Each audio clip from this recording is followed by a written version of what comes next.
Hey guys, welcome back to today's video. So today we're going to be going through the polling from Tuesday, September 25th, and then cover a couple of polls I didn't cover yesterday from Monday, September 24th, because they were not published at the time I uploaded my video, which is pretty late in the day, also like today. But I will be going in depth in a couple of these races, specifically the Arizona and Florida Senate races in a separate video, along with the governor races, pretty much the state in general, and then go back, we'll pretty much not really go back, just look at this video now. I'm going to be very brief in terms of just doing a run through the polling so you can pretty much get an update and pretty much what it means for 2018. But in two separate videos, I will cover the Florida governor and Senate race, which has changed in terms of the tide in the direction of a certain candidate, as has the Arizona Senate race. So today we have a lot of interesting polls. Democrats doing very well in many of them, but some races are a little bit closer than others. Now, the things that I talked about in the Monday, September 24th poll, two polls from Arizona, the governor race and the Senate race. Doug Ducey leads by 4% in the governor's race, which is pretty much expected. This is an Emerson poll. But in the Arizona Senate race, Kyrsten Sinema leads by 6%. So that could be taken as an outlier. Pretty much all the recent polls show Mcsalley ahead, so that one could be taken pretty much just people coding it with the title an outlier. But we have a new poll from today. So that's pretty much a rundown of what I missed yesterday on Monday, September 24th. Arizona showing a little bit more blue tendencies in terms of the Senate races. I mean, not just a little bit, but a lot, going to plus 6% for Kyrsten Sinema compared to the governor race, which is still pretty much in the Republican column.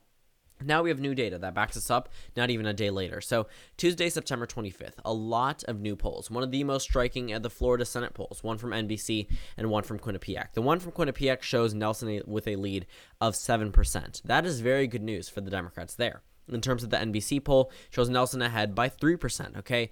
Two polls that showed the Democrat leading in the Florida Senate race when there was just a tie taken by another polling company yesterday. It's always interesting seeing these results. Having a Democrat lead in when they're in the incumbent pretty much says that their reelection bid is not solid, but it's also pretty firm. When it's a tie, that looks good for the GOP because it's an incumbent and should have the incumbency factor. But Rick Scott has the governor factor. I mean, he's a popular governor, more popular than Bill Nelson is, more popular than President Trump is in the state of Florida, so he definitely has that on his side.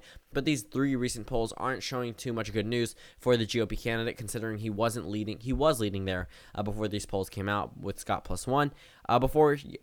Yesterday, Scott led by 0.3%, and now Nelson leads by 1.1% in terms of the average. Now that's pretty much doing a run through the Florida Senate race. We'll go into it more in depth in a separate video.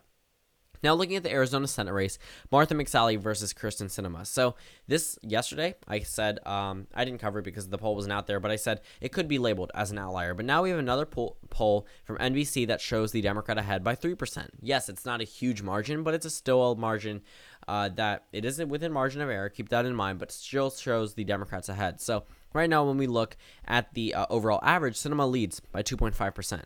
Before, it was Mcsalley, I believe, 0.3, 0. something percent. Same thing in Florida for the Republican there. But now that we see more consistent polls, Kyrsten Sinema has since taken the lead, and the no toss-up map for the Senate map has changed in the favor of the Democratic Party. So now Kyrsten Sinema leads by 3%. So two new polls back-to-back, both showing the Democrats ahead in the state of Florida and Arizona. Very interesting numbers there. Arizona probably going to be watched less than Florida for whatever reason, but Arizona, definitely one of those states the GOP really needs to hold on to if they want to have a chance at retaining the majority. And it's very interesting saying want to have a chance at retaining the majority when that's really not what we should be talking about. We should be talking about if this was any other scenario where Donald Trump did not win, how many seats can the Democrats retain? But now it's at a point where the Democrats do have a possibility of taking back the Senate when 10 states are up that Donald Trump won in back in 2016. For the Montana Senate race, Tester leads by 4%. No real surprise there. Matt Rosendale isn't really inching up. I mean, if we look at previous polls, 45, 45, 46. So it's around the same amount. Jon Tester has just been consistent in terms of his leads. +2, +3, +4, all within the margin of error. And they were all done by different polling companies. Remington Research in favor of the Republicans still shows Jon Tester ahead by 3%. So keep that in mind. So the most recent poll, one updated Gravis, the CBS News poll came out earlier this month and showed Tester ahead by 2%, and now this shows Tester ahead by 4%. This is not really going to be a solid GOP state, but I pretty much believe the state could be characterized as a leaning Democratic state. In almost all the other Democratic states that are currently up, we definitely see a lot more closer races, whether it's Florida or Missouri or North Dakota. Some of these states actually do lean in the favor of the GOP at this point in time. So Montana is going to be a state that the GOP probably isn't going to focus a lot of money in. Sure, it's going to be close, but at this point, it's been a consistent lead for Tester, and he hasn't really shown any true signs of failure in terms of his campaign, which you can't really say for some other Democratic senators. So that's a run through for the Senate polls. And the Massachusetts Senate poll, not much to see there. Elizabeth Warren always leading by a pretty considerable amount at all times, so there really isn't much to see there. She leads by 26% in this poll. But in the Florida governor race, we have Ron DeSantis versus Andrew Gillum. So Andrew Gillum pretty much leads by 5%. That's pretty average. If we look at his polling data and you look at his recent leads, there isn't really a time where Ron DeSantis has led, other than beginning before the primaries where he led by 3%. But now these new polls really show Andrew Gillum ahead by a considerable amount, leading by 3.8% overall in a state that currently approves of its Republican governor by 18%, meaning 18% or more of voters approve of the governor than disapprove of him. That really says something. And the fact that a Democrat progressive is leading in a state like Florida, which overwhelmingly went to Hillary Clinton, also says good news for progressives nationwide. Now, when we look at a couple other polls, Florida is really going to be a very contested race, both on the governor's side and the Senate race. But for right now, it looks like the governor race could actually go to the Democrats pretty solidly if they keep up this lead. Now, the Arizona governor race, you can't say the same thing as you could say for the United States Senate. Very interesting there.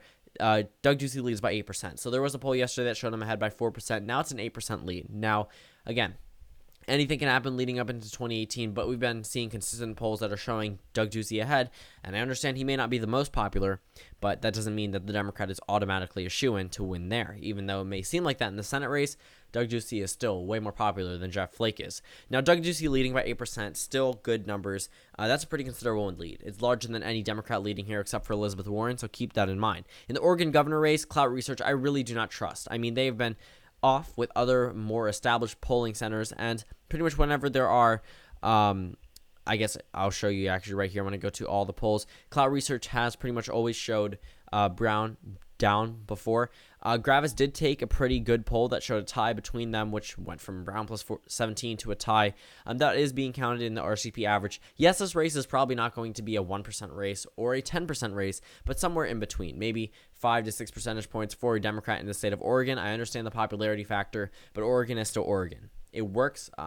Maryland, I mean, we have a Republican governor who's pretty popular, who's likely to win re-election here. That's pretty surprising, but Oregon, at this point in time, the governor isn't too unpopular at a point of losing. Yes, the race could get a little bit closer than other governor races in Democratic states, but still, pretty much expected to go to Brown at the end of the day. Now, in the Montana at-large governor race, not even any of those two. I'm completely wrong on that. House race. This is a race that is going to be watched. Greg Gianforte, the one who is infamously known for body slamming a reporter for asking a couple questions, Gianforte leads by 9% in the most recent poll taken by Gravis, and the poll taken back in June by Gravis shows Kathleen Williams ahead by 6%. So a net 15-point swing in favor of the GOP, and the numbers have altered. Williams went from 49% to 42%, and Gianforte went from 43% to 51%. So clearly, the numbers now in the favor of the GOP there. And there are a considerable amount of undecided voters for a House district race, but still, you can expect those to go for the GOP because this is a pretty Republican state.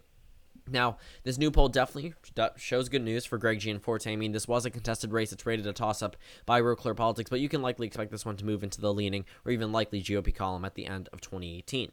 Now, for the Texas 32nd District, this is a race where the Republican is ahead by 1%. This is a contested race, another poll taken by the New York Times, and the New York Times is pretty trustable. They literally show you exactly where they call, exactly where they get their answers from, and how many calls they make and how many don't answer, how many do answer. All that data is published live. I mean, it's literally live polling and show you exactly what's happening. So I would take the New York Times polling data over another one that pretty much hides the way that they do take their polls.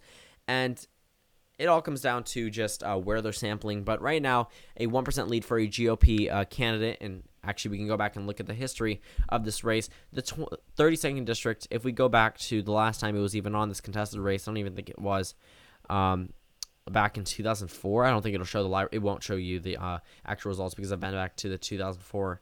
But let's see, 32. So Sessions plus 1, Sessions plus 6.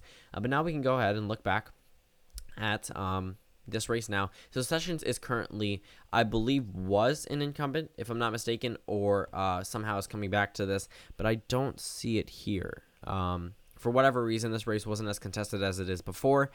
That could be just changing demographics or overall Republican wave years. But for right now, we're looking at a race that is currently leaning in the favor of the GOP by 1 to 2%. In the Virginia 7th District race, that is not good numbers whatsoever.